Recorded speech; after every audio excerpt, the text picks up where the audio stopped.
여러분 반갑습니다. 우리 모두 한 주간 편안했습니까? 우리 한번 앞뒤에 계신 내가 뒤에 계십니까? 인사하실 때요. 한 주간도 편안했습니까? 그동안 편안했습니까? 반갑습니다. 우리 한번 앞에 옆에 계신 인사하시면 감사하겠습니다. 반갑습니다. 축복합니다. 여러분 우리 성도님들이 가장 교회에 오기 싫은 달이 있다고 합니다.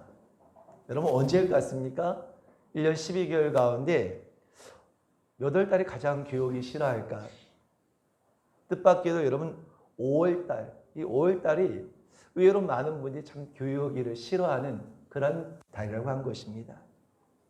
왜냐하면 5월에는 아무래도 가정에 관한 설교를 많이 듣게 되는데요.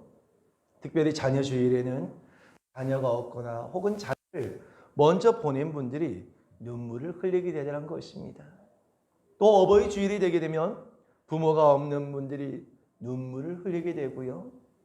또 가정의 주일이 되게 되면 부부가 헤어졌거나 혹은 불화 가운데 있는 분들은 참 그 시간을 힘들어 한다는 것입니다.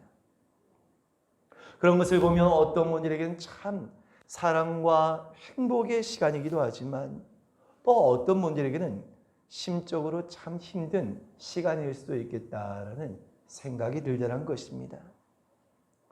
물론 올해는 코로나 때문에 모두가 함께 모이지 못하는 그런 이유도 있겠지만 올해처럼 앞으로 5월이 되면 따로 매주마다 예수를 구분하지 아니하고 한 번에 그 의미를 나누는 것은 어떨까라는 그런 생각을 해보기도 했습니다. 여러분 모쪼록 5월의 달 가정에 하나님의 은혜가 저와 여러분 가운데 충만하게 임하시기를 주님의 이름으로 축원드립니다. 여러분 세상에서 가장 큰 사랑이 있다고 한다면 아마 그것은 부모의 사랑이다라고 말할 수 있습니다. 특히 어머니의 사랑은 절대적인 희생의 사랑이다라고 말할 수 있습니다. 그런데 구약을 보게 되면 특히 다윗의 시대에 안타까우면서도 감동적인 모성애를 보여주는 하나의 사건이 있다는 것입니다. 사무엘하 21장의 말씀에 보게 되면 바로 그 내용이 기록되어 있는데요. 사무엘하 21장 1절의 말씀을 먼저 보시면 다윗의 시대에 해를 거듭하여 3년 기근이 있으므로 다윗이 여호와 앞에 간구하며 여호와께서 이르시되 이는 사울과 피를 흘린 그의 집으로 말미암음이니 그가 기브온 사람을 죽였음이니라 하시니라 라고 하십니다. 다윗의 시대에 3년간 계속된 기근이 있었고 다윗이 하나님께 이를 위해서 간구하였을 때 하나님께서는 기근의 원인을 말씀하십니다. 그 기근의 원인이 무엇이었습니까? 사울과 그의 집안 사람들의 범죄 때문이다라고 하나님께서는 말씀하셨던 것입니다. 그들은 가나안 정복 당시에 기브온 사람들과 맺었던 평화의 언약을, 평화의 조약을 기브온 사람들을 많이 죽이게 되었는데요. 하나님께서는 기브온 사람들의 이러한 부르심을 들으시고 이스라엘을 기근으로 징계하셨던 것입니다. 이에 다윗은 기브온 사람들을 불러서 그들을 향하여서 어떻게 하면 좋겠느냐고 물게 되었을 때 그들은 다윗을 향하여서 이렇게 요구를 하더란 것입니다. 사무엘하 21장 5절 이하의 말씀을 보시면 그들이 왕께 아뢰되 우리를 학살하였고 또 우리를 멸하여 이스라엘 영토 내에 머물지 못하게 하려고 모해한 사람의 자손 7사람을 우리에게 내주소서. 여호와께서 택하신 사울의 골 기브아에서 우리가 그들을 여호와 앞에서 목매어 달겠나이다 하니 왕이 이르되 내가 내주리라 하니라 라고 하십니다. 여러분 기브온 사람들은 지금 무엇을 요구하고 있습니까? 우리는 다른 것을 요구하지 않습니다. 우리는 다른 것을 필요로 하지 않습니다. 우리가 원한 단 한 가지는 사울의 집안에 남자 7명의 목숨을 우리는 요구합니다라고 다윗에게 요구했던 것입니다. 그래서 다윗은 하나님의 이름으로 맹세했던 요나단의 아들이었던 무비보셋을 제외하고 사울의 집안에서 7 남자들을 그들에게 넘겨주었던 것입니다. 그리고 기브온 사람들은 그들을 산 위에서 목매달아 죽이는 그러한 일이 있었던 것입니다. 그런데 그렇게 죽임을 당한 사울 집안의 남자들 가운데 바로 사울의 첩이었던 리스바라고 한 여인에게는 두 아들이 있었습니다. 그것이 바로 사무엘하 21장 8절의 말씀을 보면 나와 있는데요. 왕이 이에 아야의 딸 리스바에게서 난 자 곧 사울의 두 아들 알모니와 무비보셋과 사울의 딸 메랍에게서 난 자 곧 무홀라 사람 바르실레의 아들 아드리엘의 5 아들을 붙잡아라고 말씀합니다. 사울의 7 아들을 기본 사람들에게 넘겨주게 됐는데 그 가운데 2 아들은 리스바라고 하는 바로 사울의 첩이었던 리스바라고 하는 여인을 통하여서 난 2 아들이었다는 것입니다. 여러분, 아무리 죄의 대가를 치른다고 하지만 자식의 죽음을 당연한 것으로 여기는 부모는 아무도 없을 것입니다. 이 일로 리스바는 졸지에 2 아들을 잃게 되었고 그녀의 슬픈 말로 형용할 수 없는 일이었습니다. 더군다나 시체를 밤새도록 나무에 매달지 말라고 하는 율법이 있었지만 그렇게 나무에 계속해서 매달린 자는 저주를 받은 자라고 하는 그 율법이 있었음에도 불구하고 이들은 저주받은 자가 되어서 나무에 달리게 되었고 이처럼 리스바의 아들과 다른 이의 그 아들들은 그 시신이 며칠 동안 나무에 매달린 그런 상황이 되었던 것입니다. 날아가는 새들과 들짐승의 먹이가 될 수 있도록 방치되어진 상황이었던 것입니다. 그때 리스바라고 하는 여인은 어떤 행동을 취했을까요? 사무엘하 21장 10절의 말씀에 보시면 아야의 딸 리스바가 굵은 배를 가져다가 자기를 위하여 바위 위에 펴고 곡식 베기 시작할 때부터 하늘에서 비가 시체에 쏟아지기까지 그 시체 낮에는 공중의 새가 앉지 못하게 하고 밤에는 들짐승이 범하지 못하게 한지라라고 하십니다.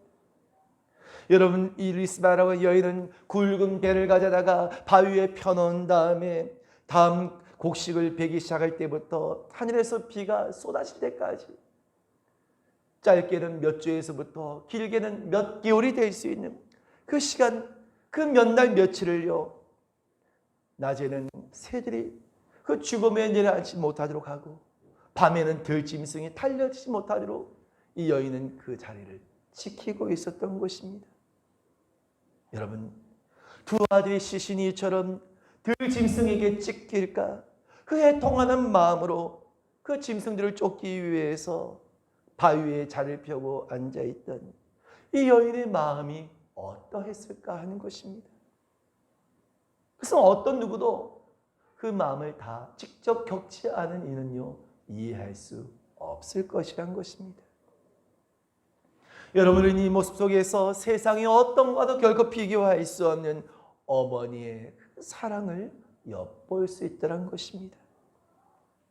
그리고 이와 같은 소식이 다윗에게 전해지게 되었고 다윗은 그 이야기를 듣고요 7 사람의 시체와 더불어 길랏 야벳 사람들로부터 사울과 요나단의 뼈를 가져와서 함께 장례를 치르게 함을 통하여서 사울의 집안의 수치를 가려주었다라고 말씀하고 있다는 것입니다.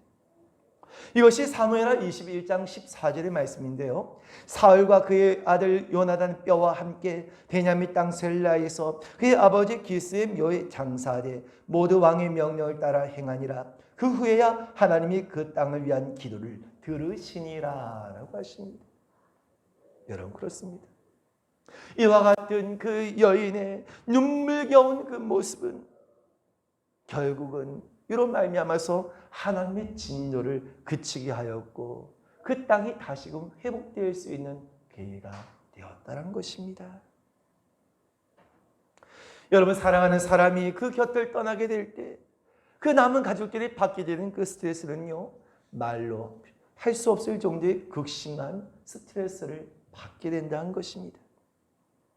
그런데 가장 큰 스트레스를 받게 된 요인은요 부모나 배우자가 아니라 바로 자식을 잃었을 때 그 스트레스의 수치가 가장 높다라는 것입니다.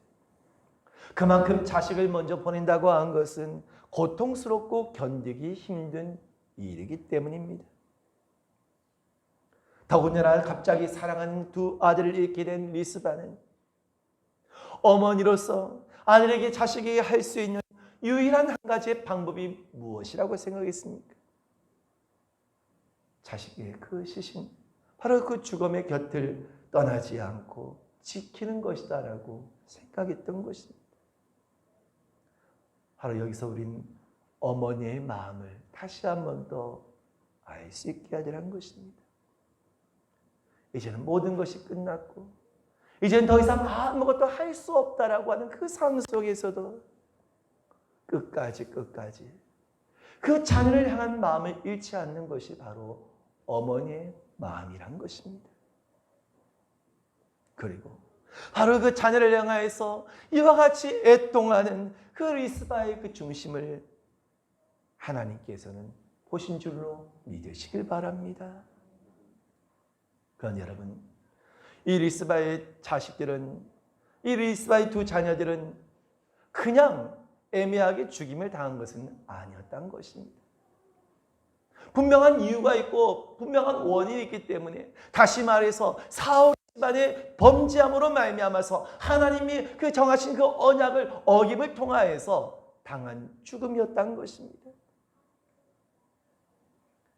원인이 있어서 죽임을 당한 그런 일이었지만요, 이러한 어머니의 사랑보다도 더한 사랑을 우리에게 보여준 분이 계시다는 것입니다.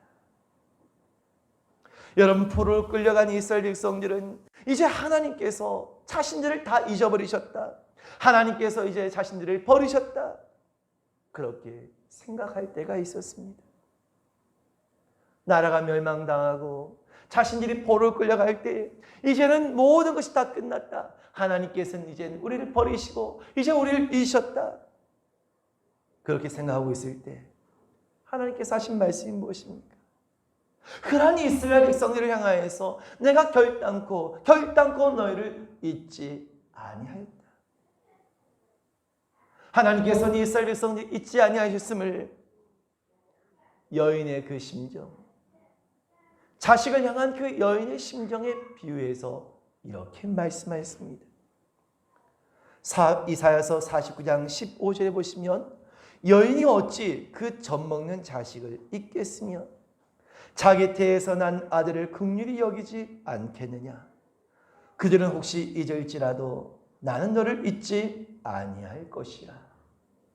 여러분, 그렇습니다. 이 세상에서 끊을 수 없는 것이, 그 무엇으로 끊을 수 없는 것이 혈연의 관계이지 않습니까? 아무리 부정한다 할지라도 결코 부정할 수 없는 것이 혈연의 관계인 것입니다. 그 가운데서도 가장 강한 끈으로 연결되어 있는 것이 바로 어머니와 자식의 관계라고 할 수 있는 것입니다. 왜일까요? 어머니는 자신의 몸에서 잉태하여서 그 말할 수 없는 고통 가운데 자식을 낳고 어렸을 때부터 품에서 그 자녀를 키웠기 때문에 절대로 자신이 낳은 그 자녀를 잊을 수 없는 것이 너무나도 당연한 일이라는 것입니다. 간혹 천륜을 저버리고 자식을 잊는 그런 여인들도 있을 수는 있지만요, 설령 세상에서는 이와 같은 일이 있다 할지라도 하나님께서는 결코 이스라엘 백성들을 잊지 아니하신다라고 하는 말씀인 것입니다. 여러분, 믿으십니까? 원래 우리 하나님께서는 결단코 저와 여러분 한 사람 한 사람을 어떤 일이 있다 할지라도 우리를 잊지 아니하신 분이라는 것입니다. 그래서 이사야서 49장 16절 말씀에 이어서 보시면, 내가 너를 내 손바닥에 새겼고 너희 성벽이 항상 내 앞에 있나니라고 하십니다. 하나님께서는 오히려 구원받을 자들의 이름을 손바닥에 새겨놓고 늘 이것을 바라보고 계시다는 것입니다. 그를 통하여서 회복될 그 성벽을 눈앞에 그리셨다는 것입니다. 무슨 말씀입니까? 절대로 하나님께서는 잊지 아니하셨다는 것입니다. 그리고 여러분, 하나님께서 오늘 절대로 그 백성들을 잊지 아니하고 하나님의 그 보여주신 사랑의 극치가 무엇을 통하여서 나타났습니까? 바로 그 독생자를 예수 그리스도를 이 땅에 보내시고 십자가에서 바로 우리를 위해서 그 생명을 내으신 줄로 믿으시길 바랍니다. 그 하나님께서 창조의 섭리를 따라서 우리 인간을 지으실 때 바로 가정도 함께 정하셨다는 것입니다.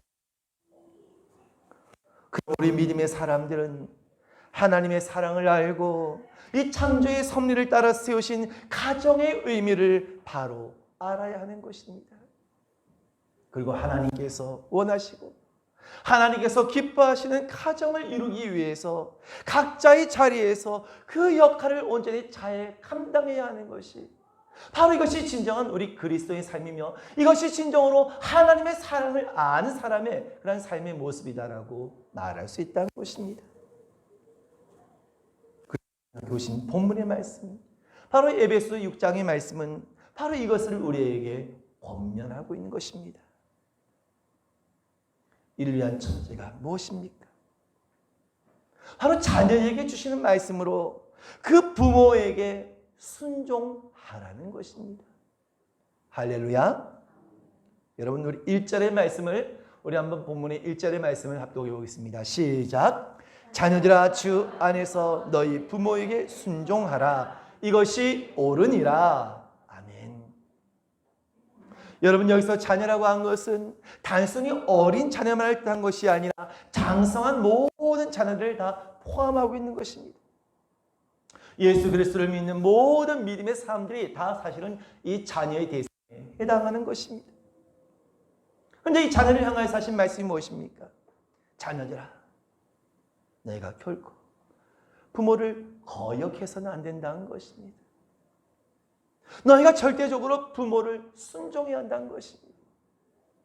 여러분, 부모를 거역한다고 한 것이 얼마나 여러분 무서운 죄인지 아십니까? 이것이 왜 그토록 중요한가 하면 로마서 1장 28절 이하의 말씀을 보게 되면 하나님의 심판을 받을 수밖에 없는 죄목들을 열거하고 있는 것을 볼 수 있다는 것입니다. 그런데 그 죄목들이 어떤 것인가? 로마서 1장 28절 이하의 말씀을 보시겠습니다. 또한 그들이 마음에 하나님 두기를 싫어하며 하나님께서 그들을 그 상실한 마음대로 내버려 두사 합당하지 못한 일을 하게 하셨으니 곧 모든 불의, 추악, 탐욕, 악의가 가득한 자요, 시기, 살인, 분쟁, 사기, 악독이 가득한 자요, 수근수근하는 자요, 비방하는 자요, 하나님께서 미워하신 자요, 능욕하는 자요, 교만한 자요, 자랑하는 자요, 악을 도모하는 자요, 부모를 거역하는 자요. 여러분, 하나님의 심판을 받을 수밖에 없는 그러한 죄들이 이 열거되어 있는 가운데에서 어떤 죄가 있습니까? 마지막 죄를 보니까 부모를 거역하는 자요라고 말씀하고 있다는 것입니다. 하나님의 심판을 받을 수밖에 없는 그런 죄목 가운데 부모를 거역하는 것도 바로 이와 같은 죄에 해당한다는 것입니다. 여러분, 얼마나 두려운 말씀입니까?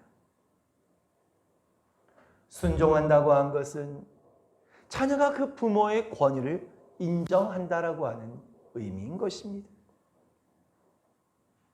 그런데 여기서는요, 주 안에서라고 하는 단서가 붙는다는 것입니다.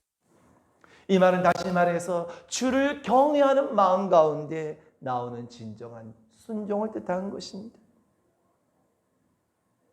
우리 성도들이 예수 그리스도를 주라 부르며 오늘 그 말씀을 따라서 온전히 순종하고자 한 것 같이 자녀들도 마땅히 그 부모에게 순종해야 할 것을 말씀하고 있다는 것입니다. 비록 부모의 삶이 실망스럽거나 부모의 모습이 조금 부족하게 보이신다 할지라도 주 안에서 그 부모를 순종하는 것이야말로 믿음의 가정에서 믿음의 사람이 마땅히 행하여야 할 줄로 믿으시길 바랍니다. 이것이 바로 우리가 하나님의 말씀을 따라 순종하며 믿음으로 사는 길이기 때문인 것입니다. 두 번째는 우리에게 무엇을 말씀하고 있습니까? 그 부모를, 그 아버지와 어머니를 어떻게 하라고요? 공경하라는 것입니다. 여러분 본문의 2절의 말씀을 우리 한번 합독해 보겠습니다. 시작. 내 아버지와 어머니를 공경하라. 이것이 약속이 있는 첫 계명이니. 아멘. 공경이라고 하는 뜻이 무엇입니까? 예의 바른 태도로 받들어서 모시는 태도. 바로 이것을 공경이라고 이야기할 수 있습니다. 특히 여러분 우리 믿음의 자녀들이 부모를 공경하는 것은 인간의 도리를 넘어서 하나님을 향한 믿음의 고백이다라고 말할 수 있다는 것입니다.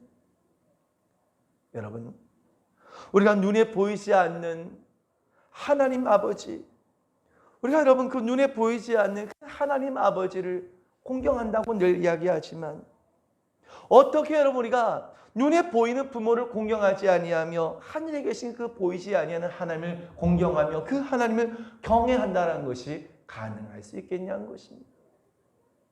육신의 부모님도 공경하지 못하면서 어떻게 오늘 우리 하늘에 계신 우리 영적인 하늘의 아버지를 우리가 온전히 공경하며 그분을 경외한다라고 말할 수 있냐는 것입니다.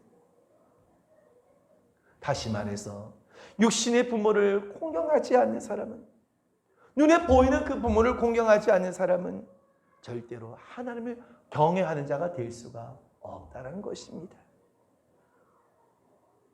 여러분 그렇습니다. 우리가 부모님을 공경하는 것은 꼭 그 부모님을 우리에게 보내신, 그 부모님을 우리에게 정하시고 세우신 그 하나님을 인정하는 것이다라고 말할 수 있다는 것입니다.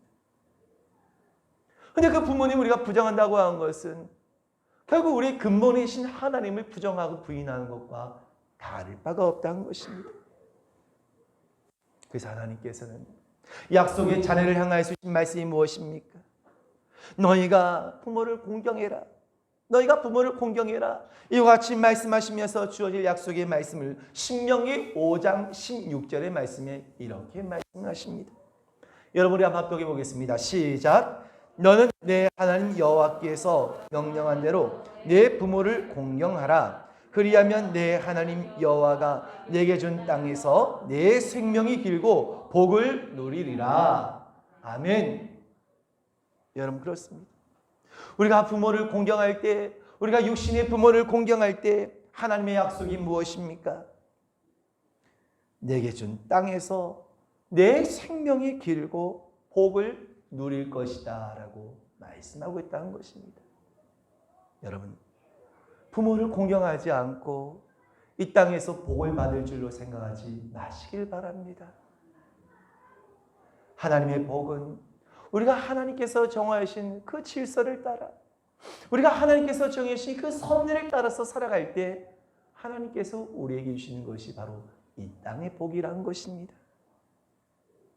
여러분 물론 이 말씀은 과거 모세 시대를 통해서 하나님께 주신 말씀이기에 어쩌면 지금의 상황과는요 조금 다를 수 있다라고 볼 수 있을 것입니다. 왜입니까?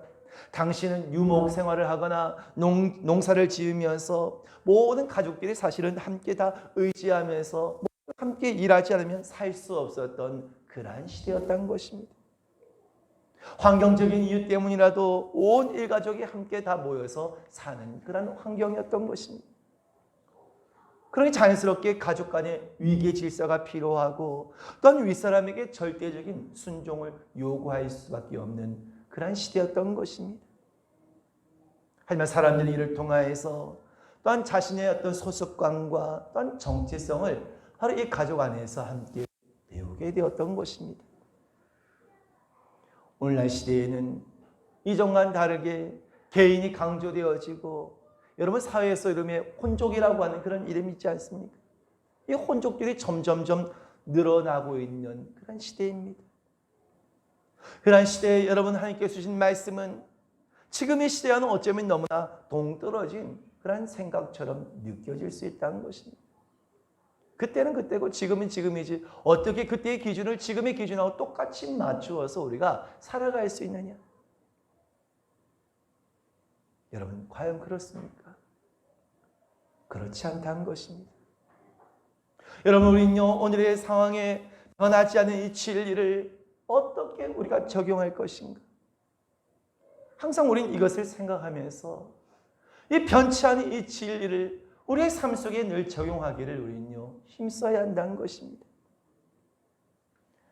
분명 하나님께서 십계명을 통하신 말씀 가운데 부모를 공경하라고 하는 그 계명에 대해서 바로 약속이 있는 첫 계명이다라고 말씀하고 있다는 것입니다. 이 말은 다시 말해서 그 계명을 지키면, 그 말씀대로 행하면 복을 받을 수 있는, 하나님의 약속을 받을 수 있는 대단히 중요한 그런 계명이라고 하는 것을 말씀하고 있다는 것입니다. 여러분, 공경이라고 하는 말의 원어적인 뜻을 보게 되면 높이 평가하다, 더욱더 영화롭게 하다라고 하는 뜻까지 포함하고 있다는 것입니다. 그래서 여러분 성경의 말씀에 보게 되면 이 공경이란 말씀이 또 다른 곳에서 사용되어진 것을 보게 되면 요한복음 5장 23절에 보게 되면 이러한 말씀이 있습니다. 이는 모든 사람으로 아버지를 공경하는 것 같이 아들을 공경하게 하려 하심이라. 아들을 공경하지 아니하는 자는 그를 보내신 아버지도 공경하지 아니하느니라 라고 하신 말씀과 같이 이 말씀 통하여서 바로 이 공경이라고 하는 의미가 무엇인지, 바로 하나님을 공경하듯이 마땅히 오늘 우리 이 땅에서의 부모님을 공경해야 할 것을 말씀하고 있는 것이다 라고 할 수 있다는 것입니다. 그래서 여러분, 이 부모님을 가장 공경하는 그 이상적인 모습을 우리에게 본으로 보여주신 분이 누구입니까? 사실은 예수님께서도 이 땅에 오셔서 바로 이것을 우리에게 본으로 보이셨던 것입니다. 예수님께서는 언제나 하나님을 공경하셨을 뿐만 아니라 이 땅에서 육신의 부모님을 향하여서도 잘 공경하셨던 것을 예수님의 30년간의 그 사생애를 통하여서 알 수 있다는 것입니다. 뿐만 아니라 예수님께서 십자가상에서 운명하실 때 그 요한에게 자신의 그 어머니를 맡기신 것을 볼 수 있다는 것입니다. 그 십자가상에서 말할 수 없는 고통의 순간에서도 그 육신의 어머니를 맡겼다고 한 것은 예수님의 그 마음에 그 어머니를 공경하는 그 마음이 얼마나 컸는가 하는 것을 알 수 있다는 것입니다. 여러분, 그렇습니다. 부모님을 공경하는 것을 바로 예수님께서 먼저 우리에게 본을 보이신 것처럼 하나님을 온전히 섬기는 저와 여러분들이 마땅히 행할 것이 무엇입니까? 그것은 우리 부모님을 또한 육신의 부모님을 온전히 공경하는 자가 되는 것입니다. 여러분, 이것이 바로 약속이 있는 첫 계명이며 이것이 바로 이 땅에서 하나님께서 우리에게 약속하신 그 모든 축복과 은혜를 얻게 된 비결이 될 줄로 믿으시기를 주님의 이름으로 축원드립니다. 그러면서 오늘 본문의 말씀을 계속해서 보시면 하나님께서 원하신 가정을 위해서 자녀가 부모를 향하여서 어떻게 할 것인가, 순종하고 공경해야 할 것을 말씀하고 난 이후에 이어서 하신 말씀이 무엇입니까? 부모가 자녀를 향하여서, 그렇다고 한다면 부모는 자녀를 향하여서 어떤 태도를 가져야 할 것인가에 관해서 권면하고 있었던 것입니다. 그것이 오늘 본문의 4절의 말씀인데요. 여러분 4절의 말씀을 한번 합독해 보겠습니다. 시작. 또 아비들아 너희 자녀를 노엽게 하지 말고 오직 주의 교훈과 훈계로 양육하라. 아멘. 여러분, 여기서 말씀하고 있는 아비들은요, 그냥 아버지만을 뜻한 것이 아니라 부모를 대표한 차원에서 아비들아라고 호칭하고 있다는 것입니다. 아버지들만 한 얘기가 아니란 것입니다. 어머니들, 모든 부모에게 다 해당하는 말씀인 것입니다. 근데 어떤 권면을 하고 있습니까? 부모의 권위보다는 부모의 책임에 관해서 더욱더 강조하고 있는 것을 볼 수 있다는 것입니다. 왜입니까? 부모는 자녀에 대해서 절대적인 위치에 있기 때문에 그 권위를 잘못 사용하게 되면 자녀에게 상처를 주고 또한 자녀에게 분노를 안겨주는 결과를 낳을 수 있기 때문이라는 것입니다. 여러분, 항상 부모는 자녀를 향하여서 어떤 태도를 가져야 할까요? 자녀는 내가 마음대로 주장할 그런 존재가 아니라는 것입니다. 내가 낳았으니까 내가 임의로 내가 마음대로 주장할 수 있다. 그것이 아니란 것입니다. 언제나 부모는 우리 자녀를 대할 때마다 하나님께서 내게 주신 선물이자 하나님께서 내게 주신 상급으로 언제나 늘 받아들여야 한다는 것입니다. 할렐루야. 여러분, 대개 여러분 문제 있는 가정에 보게 되면 어떤 문제가 있습니까? 부모가 자녀를 자신의 소유로 생각하고 그 자녀를 자기의 마음대로 자기의 감정대로 주장하려고 한다는 것입니다. 그러면 어떻게 됩니까? 그 자녀를 노엽게 하는 일이 된다는 것입니다. 그래서 바울은 자녀를 향하여서 뭐라고 이야기하고 있습니까? 주의 교훈과 훈계로 양육하라라고 말씀하고 있는 것입니다. 여러분, 하나님의 말씀 우리에게 하지 말라고 하는 소극적인 명령과 하라고 하는 적극적인 명령으로 나눌 수 있다라고 할 수 있는 것입니다. 그리고 오늘 바울은 본문에서 마땅히 자녀된 자들은 부모를 어떻게 섬길 것인가, 그리고 부모된 자는 자녀를 어떻게 대할 것인가에 관해서 언급하면서 한 걸음 더 나아가 어떻게 하라고 했습니까? 모든 것을 주의 교훈과 훈계로 양육하라라고 말씀하고 있다는 것입니다.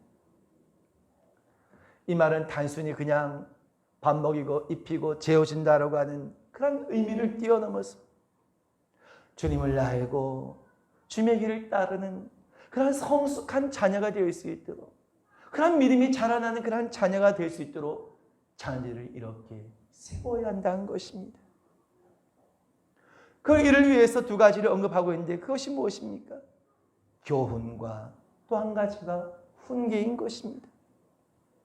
여러분, 교훈이라고 하는 원어적인 뜻을 보게 되면 교육이나 훈련이나 체벌이라고 하는 그런 의미를 다 여기에 포함하고 있다는 것입니다. 그래서 자녀를 양육한 가운데 때로는 가르치기도 하고 때로는 훈련이 필요하기도 하고 때로는 체벌이 필요하기도 하다는 것입니다. 또한 훈계라고 하는 것은 무엇입니까? 잘못된 것을 시정하는 것, 잘못된 것을 고치는 것을 한 것입니다. 내 자식이 이쁘기 때문에 그냥 잘못해도 그냥 다 오냐오냐 하는 것이 아니라 그 잘못된 것을 바르게 시정해 줄 수 있는 것이 바로 이것이 부모의 역할이라고 하는 것을 말씀하고 있는 것입니다. 여러분, 그렇습니다. 부모된 자들이 바로 자녀들을 이와 같이 노엽게 하지 아니하고 주의 교훈과 훈계로 양육하기 위해서, 바로 이를 위해서 전제 조건이 있는데 그것이 무엇이겠습니까? 부모가 먼저 영적으로 바로 서야 한다는 것입니다. 부모가 먼저 바르게 세워지지 않는다고 한다면, 부모가 바르게 세워지지 않는다고 한다면 결국 하나님께서 원하시는, 하나님께서 기뻐하시는 그런 가정이 온전히 세워질 수가 없기 때문인 것입니다. 그래서 오늘 이 말씀 속에는 바로 자녀를 바르게 교훈하고 바르게 훈계로 양육하기 위해서 부모가 먼저 바르게 서야 할 것을, 먼저 부모가 바르게 서야 할 것을 성경은 우리에게 말씀하고 있다는 것입니다. 여러분, 그렇습니다. 하나님께서 허락하신 가정은 하나님의 축복의 장이라고 할 수 있는 것입니다.